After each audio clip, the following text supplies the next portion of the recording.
Welcome back. GP, who are you? Who are you? I'm Andy.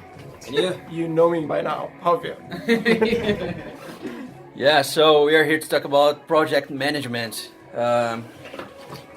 What went well, what went wrong, what could went go, what Could've could gone go better. good, that could gone better. You got this, JP. And yeah, so concerning the robot art documentary, again. So how'd you get us the gig? How'd you? Tell us about that. Yeah, how'd you contact Maddie?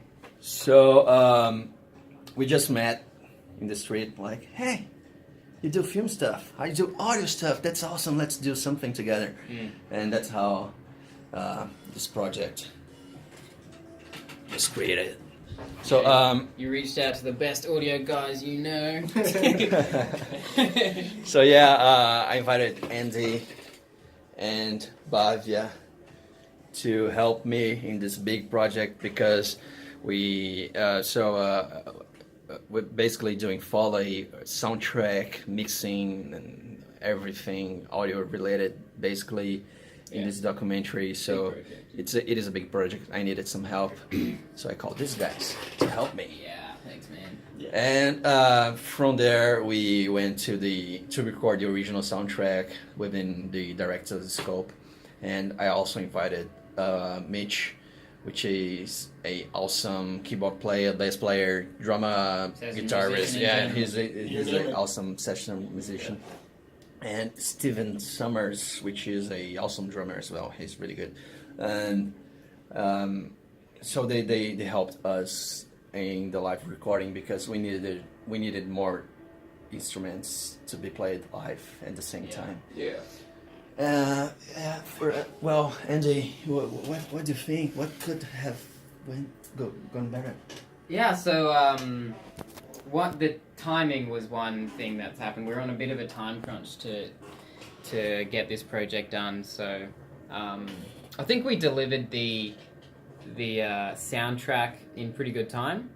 And then Maddie, I believe, or the team who've been doing this documentary went through, edited that. They decided where to put certain tracks in the documentary. And then they gave us this section of video to do Foley for. It was about 8 minutes.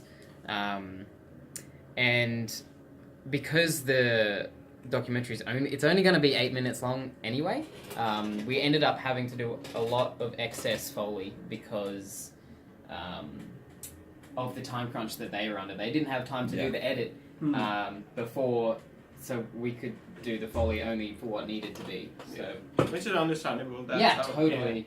We accepted that. We did all of this 8 minutes worth of Foley in one night.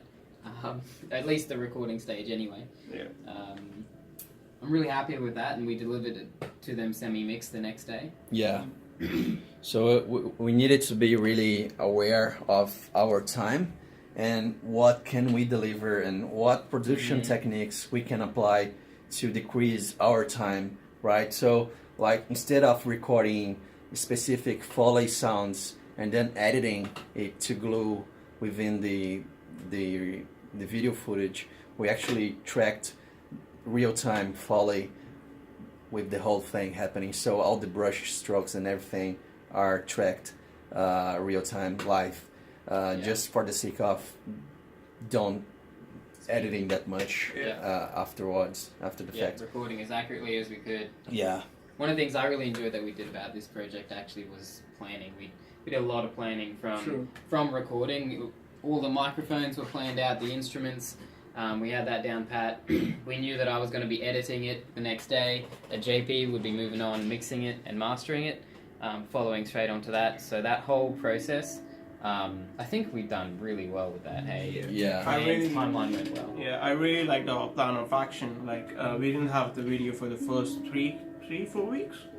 So, we could have actually like waited for the video to come to see how it would have ended and do several music tracks according to the video. But instead, we started recording the music, and it fits well with the video. And now we have the time to mix it, do the Foley, and which we've already completed by now, obviously. But yeah, we didn't waste any time. The only thing I would have done differently maybe is maybe have more sessions of more copy of the sessions that we produced in the audience. We just had one copy. For safety measures. Yeah, just for Right. the safety sake. But yeah, everything turned out as planned. So yeah, no worries. Yeah. In terms of working with video guys, they basically just sent me today the final editing of the documentary and all the individual audio tracks with voiceovers and everything. You're going to be mixing that, right? Yeah, I'm gonna be mixing that this week, and they basically sent me all those files in MP4s, and everything was really, really hot clipping. I think, not sure if they just throw a limiter there or just recorded everything too hot.